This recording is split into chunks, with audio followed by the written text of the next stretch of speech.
Hi everyone, and happy Christmas, Merry Christmas, Joyeux Noël, whatever you want to say. We are super happy to have you back for Storytime with Mr. and Mrs. Claus.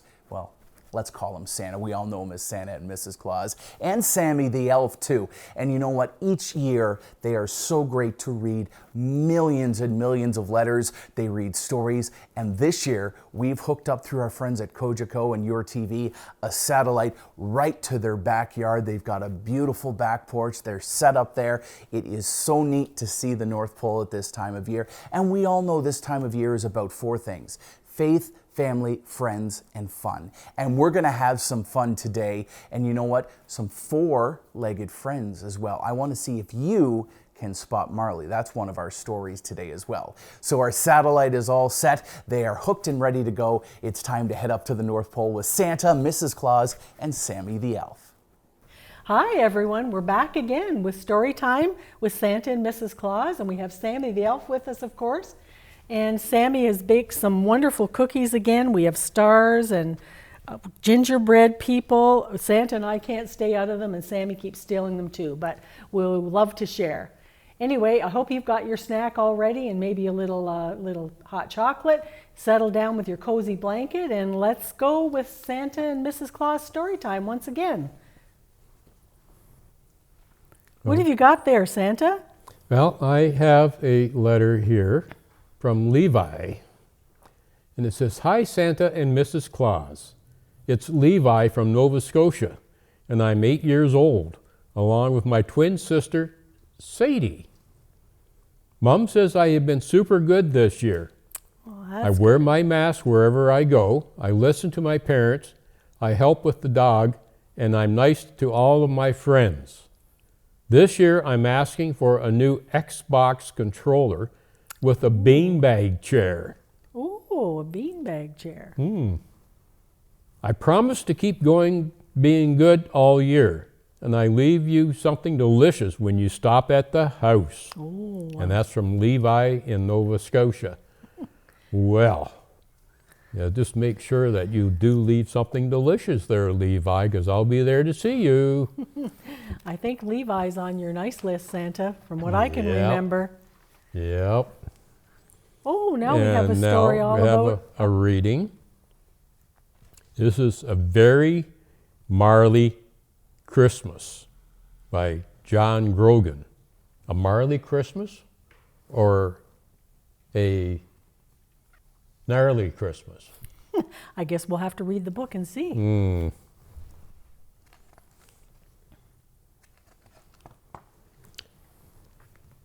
So, Christmas was fast approaching at the little house on Church Hill Road. Cassie and baby Louie wanted everything to be just right for Santa's big visit. But something was missing. Snow. Oh. Ooh, snow was missing at Christmas? Ooh, that "Come on, happen. Snow, let's go," Cassie said. Yeah, zo eek," baby Louie said. Their big yellow puppy, Marley, pushed his head between theirs and stared out the window, whimpering softly. "Roof," he said, but no flakes came. "The snow will come when the snow is ready," Daddy said. "Come on, kids," said Mummy. "Let's get the house ready for Santa." So there's Marley and the kids looking out the window, waiting for the snow to come.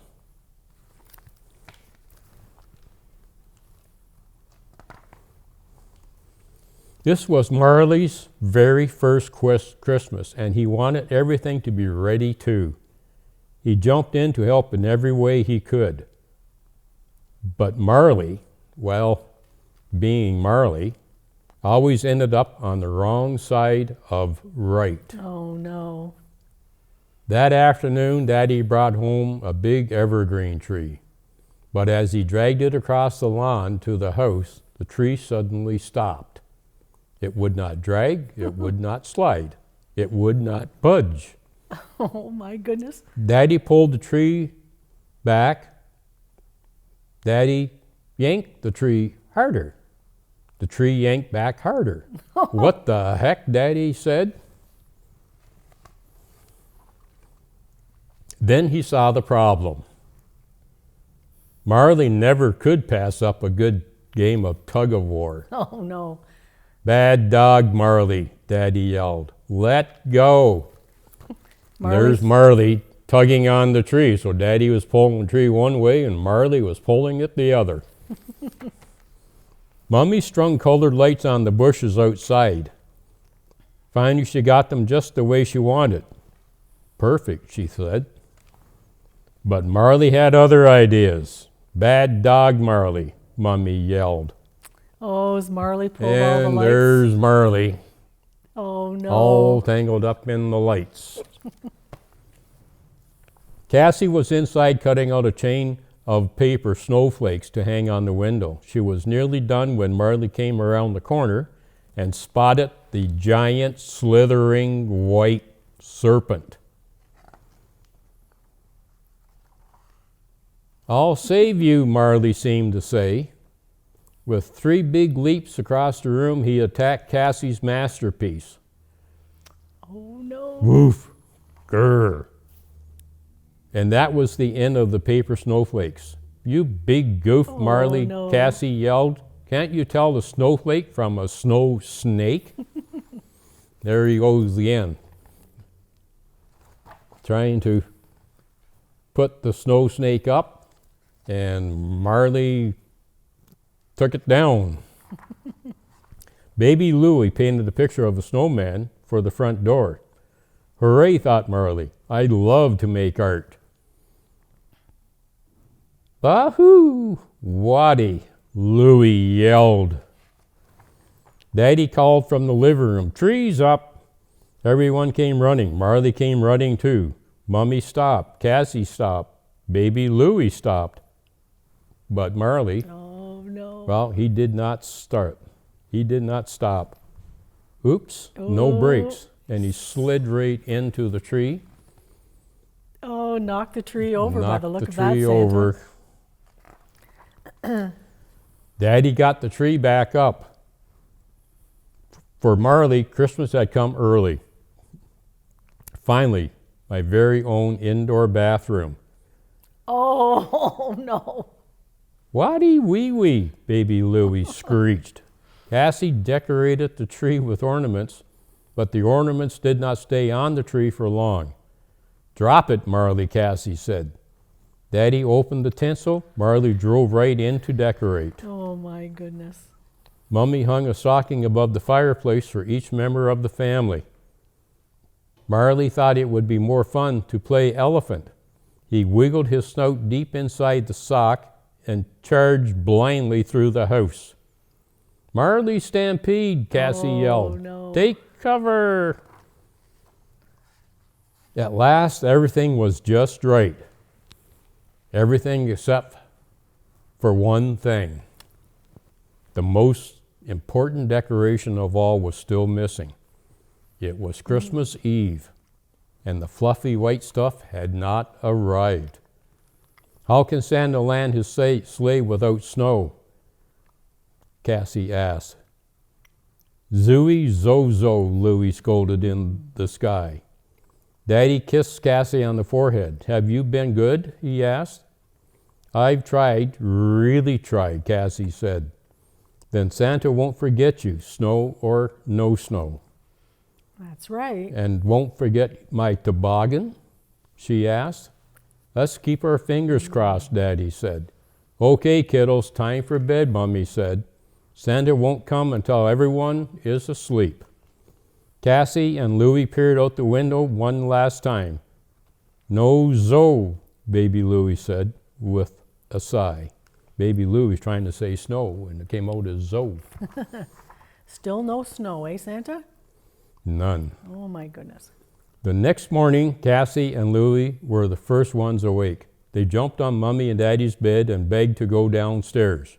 Marley was up too, stretching and banging his tail against the mattress like it was a kettle drum. Please, please, Cassie said. Peas, peas, peas, Louie said. Roof, roof, Marley said. Daddy tried to roll over and close his eyes, but falling back to sleep was not an option. Let's go see if Santa came, Mummy said. Marley led the way. The living room was filled with toys and presents of every shape and size. Oh, wow. Look at them He all, was here, Cassie explained. Santa came. What did I tell you, Daddy said. Just then from the window near the tree came a giant commotion. Half of Marley was sticking out of the closed curtains. Both halves were making a terrible fuss. Get out of there, you nutty dog, Mummy ordered. What is it, big guy? Cassie asked.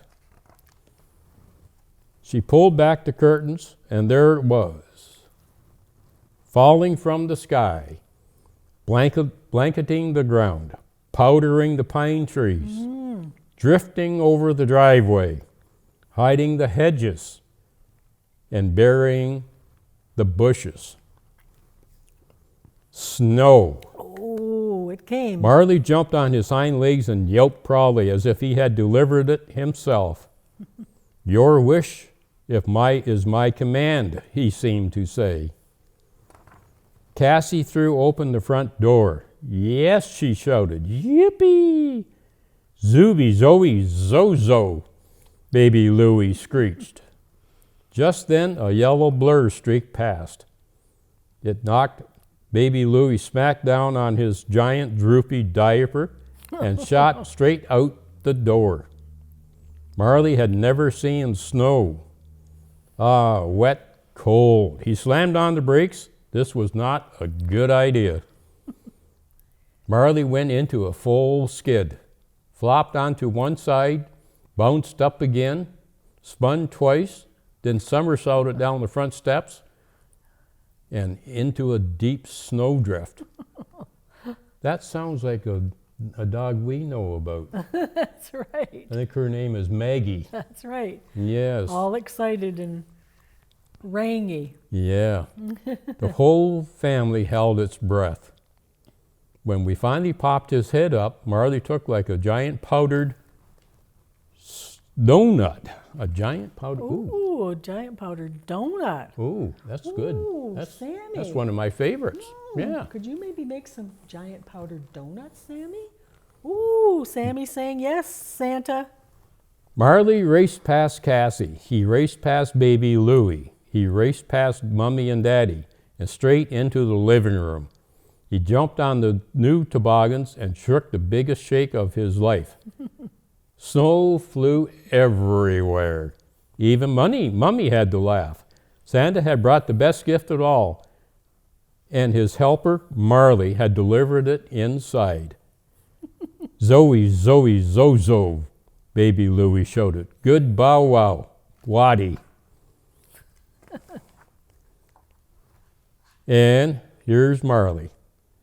Have a very Marley Christmas. Oh, look at how cute that is. Now that is cute. Look at Marley, Sammy. He's got a Santa hat on. Isn't he cute? Thank you. And that's the end of this storybook. There we go. Thank you. Okay, now do you want to read your... Sure, thank you, Santa. I can read this one. So during the Middle Ages, carols were sung between scenes at Christmas plays for entertainment. When the play was over, the singing continued in the streets, starting the practice of street caroling. Well, there you go. So that's how street caroling started? Yeah, in the Middle Ages. Well. Yep, sung carols between the scenes of Christmas plays, and after the play was over, they carried on singing out into the streets. Okay. Well, now we know, Santa. Now you know. Learned something new today. Well, here's a letter here from Taylor and Emily. Oh. And it says, Dear Santa, my name is Taylor. I'm 3 years old and live in Kingston. I have been a very good girl this year, especially with helping my mama and dada with my new baby sister, Emily. I don't need very many toys this year, but I would love to have a Spider-Man to play with. Emily can't talk yet, but I think she would like to have some new books that we can read together. Well, that would be nice. That would be really fun to do that. Yeah, Taylor can read to Emily. Sounds like Taylor's a really good big sister, doesn't it, Santa? Yes. Yeah. So Taylor and Emily are on your nice list too. Yep. Everybody here today is on your nice list, Santa. That's awesome. So Taylor says that she's going to leave me milk and cookies on Christmas Eve. Whoa. And a carrot for Rudolph. Whoa, Rudolph will love that. Love, Taylor and Emily. There we go. I bet Rudolph will share with the other reindeer too, because Rudolph's really good at sharing, Santa. Mm-hmm. Mm-hmm. Yeah. Oh, thank you, Sammy. All right. So this next book is called The Night Before Hanukkah, and it's by Amy Woomer. The children soon nestled all snug in their beds, while visions of chocolate gelt danced in their heads. The very next evening, our family gathered round. The Festival of Lights began right after sundown. Our menorah was set out by the window with care. It's an heirloom passed down from our great-grandma, Claire. Dad put on his yarmulke, pinned it down on his hair. Mom lit the candle after saying the first prayer. The flames, how they flickered, our faces cast in light. We sang Rock of Ages as the candles burned bright. The night we played dreidel, that's a top that you spin, with 4 Hebrew letters. We each tossed in a coin made of chocolate called gelt. I snuck one and ate it before it could melt. That sounds like you, Sammy, sneaking cookies. It was my turn to go. If it lands on Gimel, I win. But Shin turned up, so I put another coin in. Our dad won that game when our coins all ran out, so he divvied up his winnings, because sharing is what it's all about. On the 3rd night of Hanukkah, after the candles were aflame, Dad read the story of Jewish heroes. Maccabee was their name. Let's take back our temple, the Maccabees led with a shout. The Jewish people fought and won. They kicked the enemy out. Then they cleaned their holy temple and prepared to kindle the light. But the lamp had so little oil, it could burn for only one night. So they prayed for divine help, and help came indeed. The lamp stayed lit for 8 days. God had met their need. Before their wondering eyes, a miracle took place, the glory of Hanukkah for all Jews to embrace. On the 4th night, we ate latkes, deep-fried potato pancakes. On the 5th night, jelly donuts, the ones my Uncle Dan makes. Oh, there's some more of those jelly donuts, Sammy. That's what they'd look like. Sammy's going to try and make some, Santa. Oh, okay. Can I get, well, one? Oh, Sammy's saying no, she's not sharing. All righty. All righty for you, Sammy. I think she's just teasing Santa. You'll be on my bad list for Christmas. On the 6th night, we visited cousins. It's a family tradition. The aunts made gravy and brisket. Yummy smells filled the kitchen. On the 7th night, to share our happy Hanukkah mood, we bought presents for others and lots of holiday food. On the 8th and last night, Mom had a bad news to report. I don't know how this has happened, but we're 1 candle short. Don't worry, I said as I pulled a drawer handle. We can use this one, I cried, a birthday cake candle. Look at that, it's shaped like a number 8. So they needed the 8th candle, and they just happened to have a number 8 birthday candle. Well, that worked out, didn't it? Mom placed it in the menorah, then lit them all, left to right. Dad reminded us, like our faith, they burn bright. At last the candles burned, like they had for 8 nights. We wished a happy Hanukkah to all, the Festival of Lights.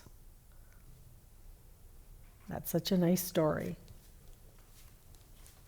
Thanks, Sam.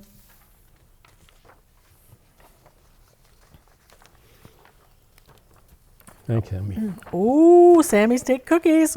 Oh, there. Oh, cookie supply is dwindling, Santa. Sammy's not going to be eating dinner tonight. No, she's spoiling her dinner, isn't she? Okay, so what do you got to read there? Well, Santa, did you know that mistletoe, you know about mistletoe, where Well, we stand under the everybody mistletoe. knows about and mistletoe. That's yes. right. And do our Christmas kiss under the mistletoe. Yep. Mistletoe has a long history and association with Christmas. Celtic priests believed the plant was sacred and that it could cure illnesses and protect against evil spirits. If enemies met under mistletoe in a forest, they would call a truce until the next day, thus making the plant a symbol of peace. From this came the custom of hanging mistletoe and kissing under it as a sign of friendship and goodwill. Well, maybe we should have mistletoe around for year-round, not just Christmas. Well, you know, Santa, that's a very good suggestion. Yes. Very good suggestion. I have a letter here, and it's from Sadie. And my name is Sadie, and I'm from Nova Scotia and 8 years old. I have a twin brother and an older sister and brother. Oh, I think we got a letter from her twin brother, did we not? Levi, we Levi, did. You're yes. right, Santa. Very good memory. I have been extremely good this year, and my report card for the first bit of school this year was outstanding, Mummy said. Well, congratulations, Wonderful. Sadie. Yeah, that's wonderful, Sadie. I help to pack my lunches for school, and I keep my room neat and tidy. So I do try to listen to Mummy and Daddy always, and be nice and kind to everyone all the time.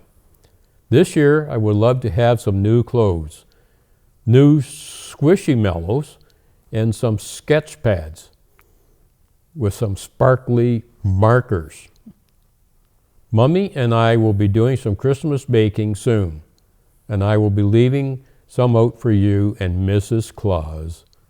Thank you, Sadie. Ooh. Well, that's very good, Sadie. You are doing very well, and you continue being nice to Mom and all your family and your friends. And that would be nice to have some of your baking left out for me when I get to your house Christmas Eve. All of that snack helps give you energy for the rest of the night, doesn't it, Santa? Yes, it does. Now we got another reading here. Thanks, Sam.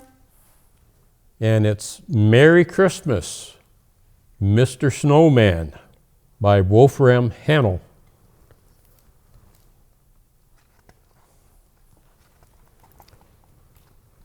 It was Christmas Day, and the snow was falling in thick, wet flakes. Pip and Squeak were waiting for the time when they would light the tree and open their presents. Squeak hopped from one foot to the other. Pip could hardly keep still either. Suddenly, Pip had an idea. "Come on, Squeak," he cried, "let's build a snowman." In no time at all, Pip and Squeak rolled a huge snowball. Then they made another for the snowman's belly and a third for the snowman's head.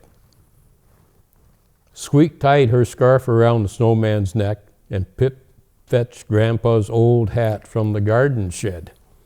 "Finish," shouted Pip as he carefully stuck a carrot on the snowman's face for a nose. "Time to come in," Mummy Mouse called from the house. "We're ready to begin." "We're coming," Pip shouted, and Squeak grabbed his arm. "Wait," she cried. "We can't leave Mr. Snowman out here all alone. He'll be sad if he doesn't have anyone to celebrate Christmas with." "He might catch cold, too," said Pip. "I know what we can do." Do you think snowmen catch cold, Santa? Well, I think maybe they are cold. I bet they are very cold, yeah. Pip ran to the garage to get the sled. Together, Pip and Squeak tipped Mr. Snowman onto it, and as they tipped, plop. Mr. Snowman's head fell off. Oh, no. "Oh, dear," said Squeak. "Hang on, Mr. Snowman. We'll put you back together when we get inside." Oh, no. The sled was heavy, but they managed to drag it across the lawn and into the house. "Quick," whispered Pip, "before they see us." Bringing the snowman into the house. There they are, trying to take the snowman into the house on the sled.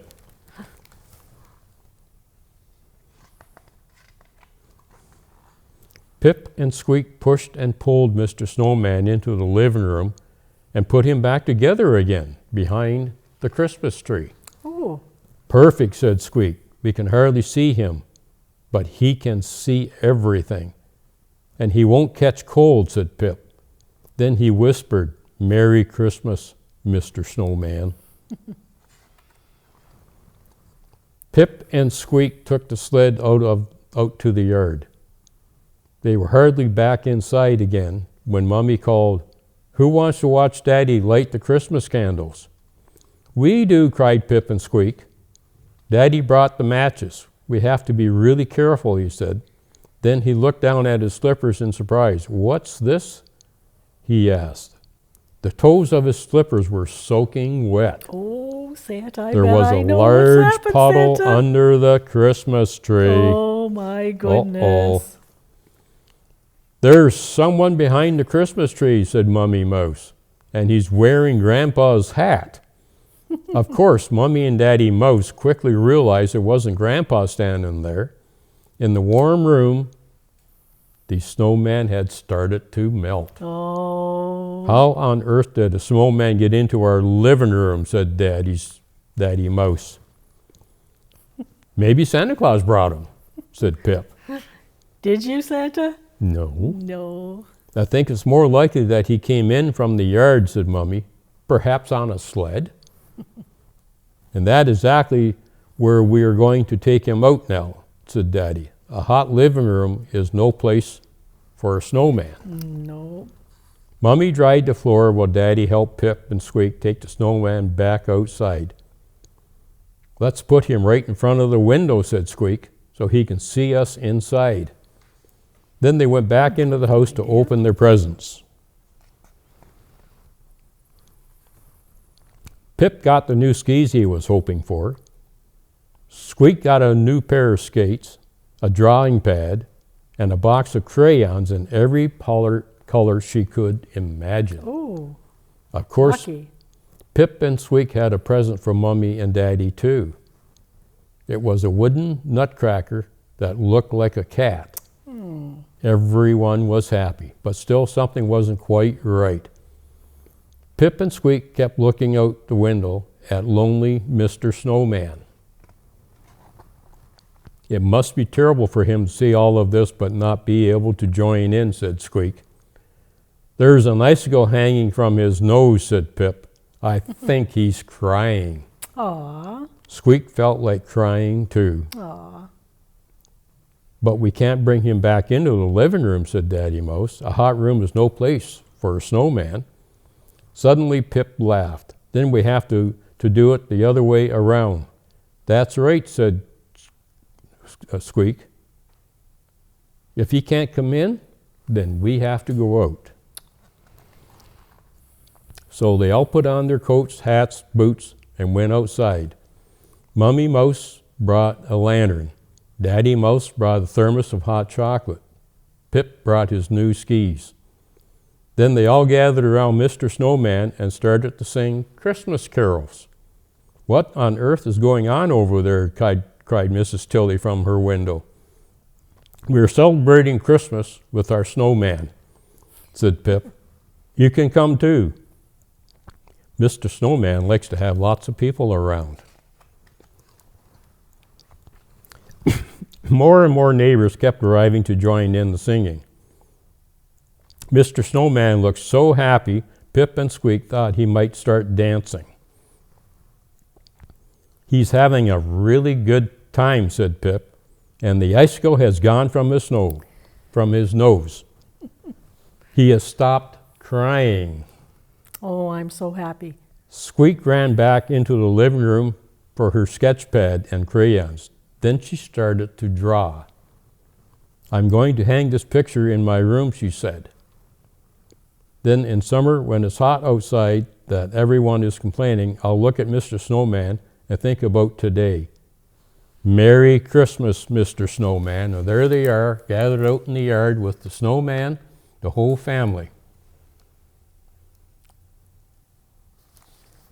That's a nice story, So Santa. That's a nice story. I like that one. Thank you, Sam.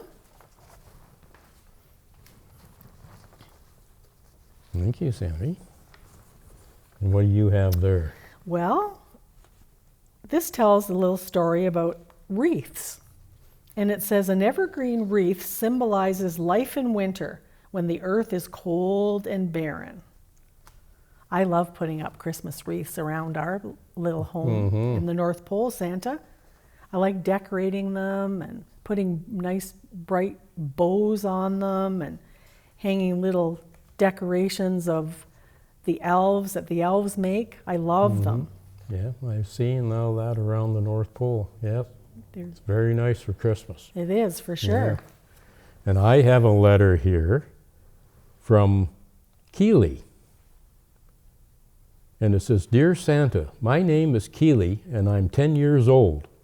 I'm from Nova Scotia and I have 2 brothers and 1 sister. I have been quite good this year. I am passing all of my classes. I keep my bedroom clean and at my mommy and daddy's houses, and I help make snacks. This year I was hoping to get a hockey net and with a new hockey stick, a baseball necklace, and AirPods. I promise I won't lose them. We will leave some snacks out for you and the reindeer, so get excited. Thank you, from Keely.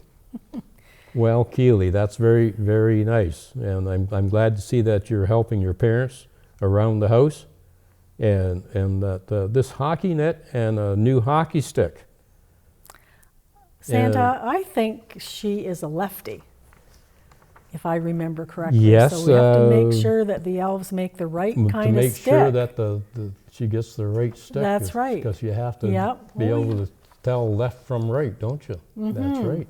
So anyways, Keely, we'll see what we can do for this Christmas. Nice to get your letter. Thank you very much. Well, Santa, I think that Keely has 3 brothers and sisters. I think there's 4 children in that family. Okay. Yeah. Thank you, Sammy. Well, this one's called The Lost Gift, A Christmas Story. It's by Callie George and Stephanie Gragan.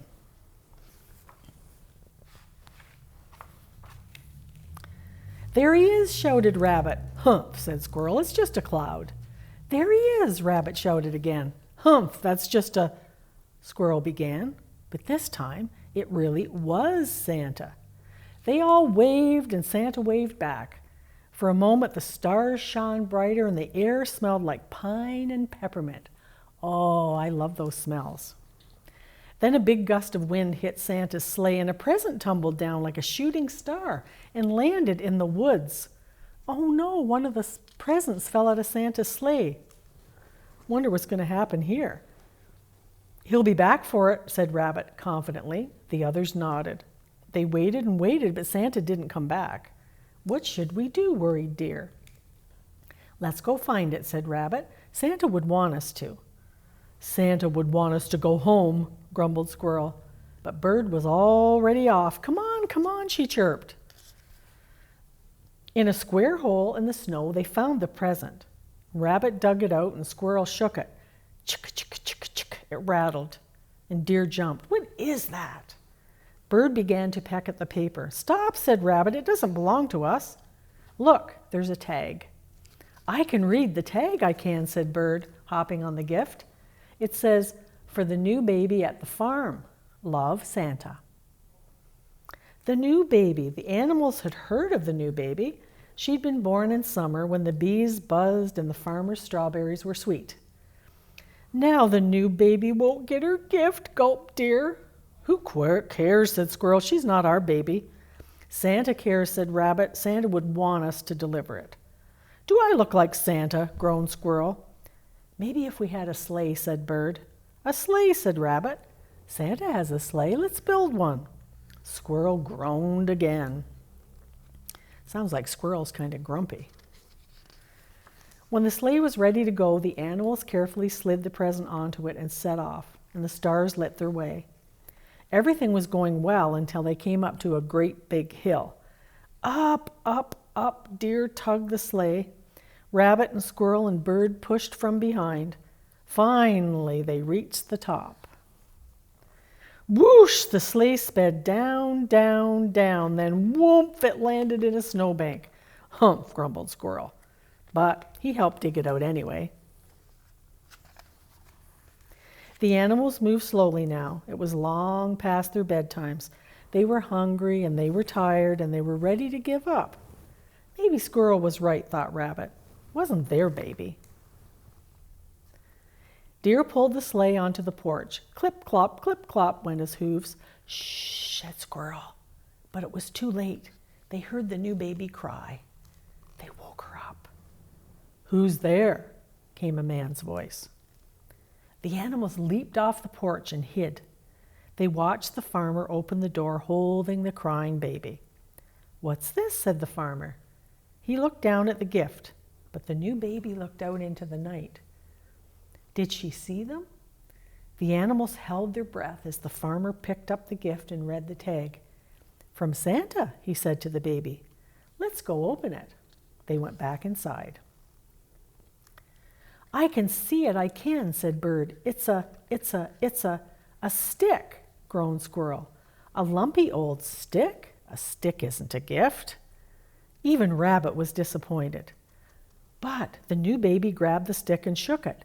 Chick, chick, chick, chick, chick. They heard the family through the glass. Great, said Squirrel, a noisy lumpy stick. They all stared through the window at the new baby, and the new baby stared back. She was smiling right at them. For a moment, it felt as though sunshine warmed the wintry air. Suddenly, it didn't matter that the gift was a stick. It made the new baby happy, and that made the animals happy. You look at the new baby with her new little toy, and all the animals are looking in through the window at her.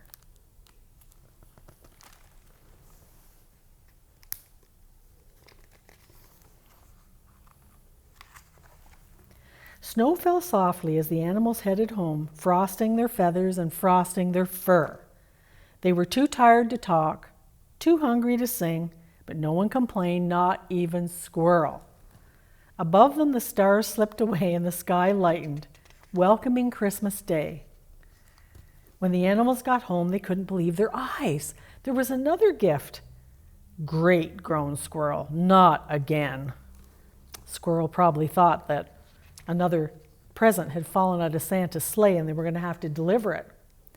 But Bird read the tag and it said, For my animal helpers, Merry Christmas, love Santa. It's for us, said Deer. Really? Wondered Squirrel. But how did he know? Well, Santa always knows, said Rabbit. That's true enough. Santa that always sure is. Yep. That's right. So everyone, just remember, Santa always knows. He knows whether you're being good or whether you're being naughty. So you've got to be nice.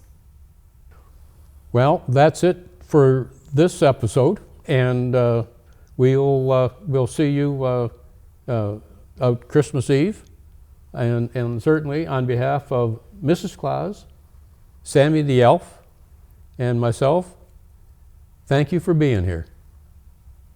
Bye.